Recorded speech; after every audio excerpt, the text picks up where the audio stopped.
Hi, in this particular video, we will talk about a very interesting thing called role-based field filtering. Now, let us first try to understand what is that. Now, if you remember, I think in my channel also previously I covered this one, where whenever we are indexing data into Splunk, so we can replace some of the value of that raw event, right? We can basically encrypt some of the values using transforms and props.conf, right? And using the said expression, so that before indexing the data, the event will be modified and then it will be indexed into Splunk so that it will be permanent, right? Now, what if I have this kind of requirement where, so let's say, like probably we will talk about a very simple event which I have created from the Splunk documentation itself. If you see here, it's a very simple event where it just shows a particular user ran some search over here. Now the search is very much important. If you see, like, it search using a patient name and their corresponding phone numbers, right, in Splunk. Now if you see, like, for a medical record, so this kind of informations like the patient name, patient phone number, address, these are PII information, right? So a particular user, so let's say a staff who should not be seeing this kind of event, basically this kind of data, and if they ran any search in Splunk, they can see this particular data in Splunk event itself, right? But for an admin user, maybe this data is helpful and they should be able to get access to see this data. Now if you see this scenario where my event needs to have the actual data, but based on certain role, we are trying to modify the event based on that, right? Either replace this data with something else or permanently remove this data, something like that, right? So in this type of scenarios, role-based field filtering comes into picture. So at least we got a fair idea about why role-based field filtering needed. It's because just like based on role, you will be seeing certain portion of the data or not, something like that. Now to implement in this particular video, we will just talk about how this role-based field filtering works, how to turn it on and how to implement that. Probably next video we will talk about pros and cons of it. Okay, so to implement role-based field filtering, first thing is you need to turn it on. By default it always turned off in Splunk. So to turn it on, you need to go to your system local and you need to go to limits.conf file. So let me go over there. So if I go to Splunk etc system local folder, so if there is no limits.conf file for you there, probably you need to create it one. For me, as I was doing this POC before, so it was there previously. Okay, so if I just open with Notepad, so to turn it on, what you need to do is basically you need to create a stanza called search. If it is already there, so you need to basically work on that particular stanza itself. Okay, now to turn it on, so there is a key called role-based field filtering. Field filtering equals to true, you have to give. Okay, so this is how you will be turning it on. Now we need to restart Splunk over. So after we change the other files required for this one, so we will restart Splunk at once. Okay, so now how it works over here. So if I just go back here, so basically three things you can do it here. Either you can permanently remove a particular field. Now when I say field, it needs to be like already indexed field, like just like host, source and source type. If you have any other indexed time fields which is persistent, then only you will be able to completely remove that particular field. There is a reason behind that, because if let me show you a image. Probably in multiple videos previously in my channel, I discussed about the same picture over here, like Splunk search time operation order, right? So if you see it here, the role-based field filtering always executed first. Okay, that means if you are applying this particular thing on a particular field, that fields needs to be persistent there, right? Because if you are extracting some field, that field extraction process runs after the role based field filtering works over there, right? So that means it will not be able to work on the extracted fields, but there is a catch over there as well. I'll show you how to change the extracted field as well. But in terms of completely removing the field, that field needs to be persistent. That is the one thing we have to understand here. Apart from that, you can also do certain kind of thing, like you can change the value of it, like something like, let's say patient name, you can remove it and let's say you can replace with something like XXX or something like that, right? Even phone number also you can do similar kind of thing, you can do it.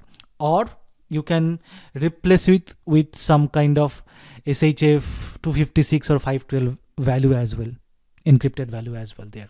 Okay, so there are a lot of advantages and disadvantages of it, so you need to plan accordingly based on your requirement here.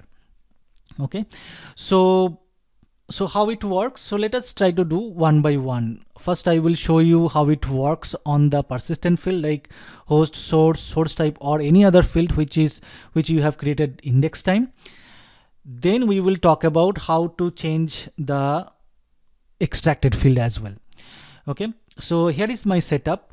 So currently I am an admin user, right? So I also created a role called restricted role. So whenever a particular user will have this restricted role, I still not have any configuration for this role yet.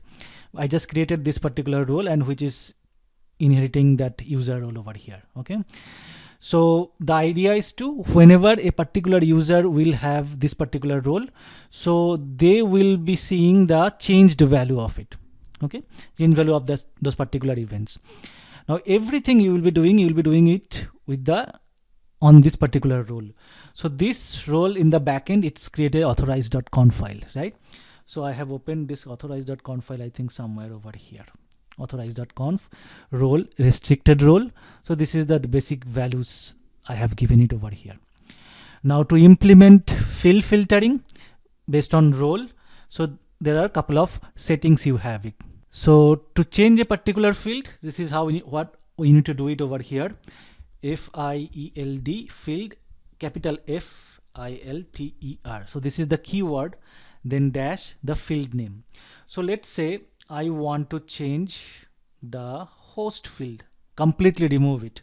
Okay, so this is what I can do. I can give the field name as host, and I'll say equals to, if I give in capital null, so what will happen, this will completely remove the field host from this from those all users who have this restricted role as their role. Okay, so for that I have my user as well. I have created a particular user called restricted user who is having this particular role as well. Okay, so let's restart Splunk now. Server control, restart Splunk. We'll come back after Splunk restart completed. Okay, our Splunk restart has been completed. Now if I just logged in as an admin user, so let us first try to see it. Index equals to main. I'll just go for all time because I have only 2 events there for POC purpose. So an admin user can see it over here. As you can see it, like it is not replaced anything, and it can see the host field. So currently we are only working on the host field over here, right? So it can see the host field over here. Now let us try to log in as a restricted user and try to see it. Now a restricted user, if it runs the query, if you see it from the selected field, the host field is gone now, right? So we have completely removed a particular field from the event over here. It cannot see the host field over here. It may happen like for a particular user, you do not want to display your IP address or host name to them, right? So you can easily use that one, right? So if you set, so if I just go back to the settings, if you set a field filter value for a particular field to null, the field will be completely gone. Now instead of null, we can replace with some other values as well. So let's say something like this, right? So every time we change it, we need to restart Splunk. So there will be a lot of restarts today. So let us do that. We'll come back after Splunk restart completed. So our Splunk restart has been completed now. So as an admin user which do not have that particular restricted role, he can see the host value over here as is. But if I just go back here as a restricted user, now the host field is coming up, as you can see it, because we have set not null value over here, but the host value is always like this, right? Now one problem with this approach is to, like, let's say if you have multiple host value coming from, it is always the case, like we'll be having in our index data from the multiple hosts, right? So for each and every host, it will replace with the same value. So in the latter, in the search, if you want to do some kind of counts and all based on host, or for that particular field where you have replaced the value, it will not have that proper result, right? Because it will be always be having a single value over there for all the hosts over there, right? So to overcome that, so there is another thing you can do is, like, instead of replacing with a specific value, you can replace, basically you can do a encryption over here, okay, using SHA-256 or 512, anything you can, any value you can use. So the value should be either SHA-256 or 512, something like that. Okay, another note, like when we configure this limits.conf, right? So if you have clustered environment, I have done it for the non-clustered environment, but if you have clustered environment, so you need to basically push these settings to all of the searches and indexers over there. Okay, so let's continue. So once I do that one, so now the host value will be encrypted with some values. Let us show that. Let me restart Splunk once. So our Splunk restart has been completed. So as an admin user, I can see the actual value, and as a restricted user, if you see it, now it is encrypted. With this approach, what will happen, like each and every host will have a different encryption value, right? So still the number of host count will work if you want to use it for any kind of search as well there. Okay, so this is the case where this is the settings we can do for the fields which are already indexed. Now what will happen, what if happen, like, because for me this field, like patient name and phone number, if you see it here, like it has created these two fields over here, but these fields are created during search time, right? Because whenever, if key value pairs are already separated by equals to, Splunk automatically create fields from them, right? Or if you have some kind of props.conf settings which has field extraction values, right, field extraction logics, so it will create the field during the search time.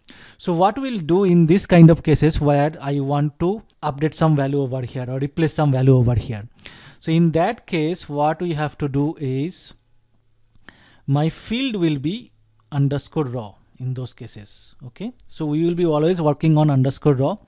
Whenever the field is underscore raw, we cannot apply none or this SHA-256 or any other values over there. It should always be a said expression. Okay, so something like this one, we already, whenever, I think in that video where we discuss about how to replace some field values index time, right, using transform.const using the said expression. So we have used similar kind of expression over there, right? So either you can use said x or said y expression, right? Said s is basically replacement, and said is y is also replacement, where you can do the character wise replacement as well over here. So let's talk about the s expression over here. Okay, so we have this particular event. So let me copy this event. Let's build a regular expression here. So if I just copy this copy a particular event over here. Now let's say we want to replace this actual name with something else over here, right? So we can have a regular expression something like patient name equals to, let's say, my very simple regular expression backslash w plus. Okay, so this is the regular expression which is basically having this one. This is capturing this whole string over here, right? So if I just give this regular expression in my regex, that means I am telling find everything which is matching in this regular expression. Now in this case the flag is important. If you flag equals to, if you just give G, that means it will replace all the occurrences over there, right? Otherwise you can give the occurrence number over here as well. Now what will replace? So let's say if I just replace with something like no TIENT, no patient. Okay, so let's see what is happening over here. I need to again restart Splunk, so I'll come back after Splunk restart completed. Okay, our Splunk restart has been completed. If you see as an admin user, it is still able to see it because it don't have that particular role.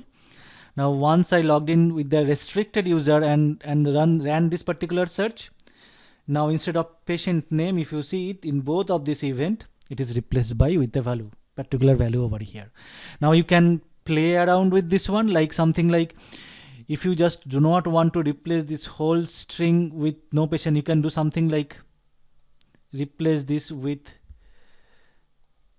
like this, patient equals to no patient, right? So in that case only the patient name will be replaced there, right? So it is, you can play around with these values over here as well. But only important thing is, whenever you are applying this field filter on the raw field, underscore raw field, it always needs to be a shared expression over here. That's the important thing over here, right? Now you can apply multiple shared expression over here as well. So let me keep this one so that whenever next time I will restart, it will display something like patient name equals to no patient, something like that, right? Because it is just replacing whatever it is finding out over here with this particular value over here. So let's build another regular expression to apply on the phone. So if I just give two shared expression, something like this one shared expression over here, then a space, then another shared expression over here, so you can apply multiple shared expressions over here. Okay, so if I go over here regex 101, now you want to replace this guy over here, right? So it could be a very simple regular expression, phone equals to, I'll just say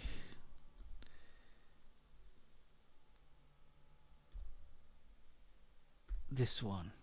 So this should basically identify this particular expression over here, right?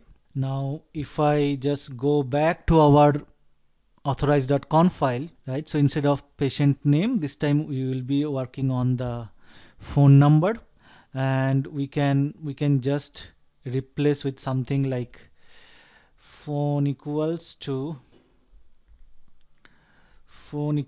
so we have something like plus. So if I just see the event, right, so plus x, then 3, okay, 4. So we can replace something like x dash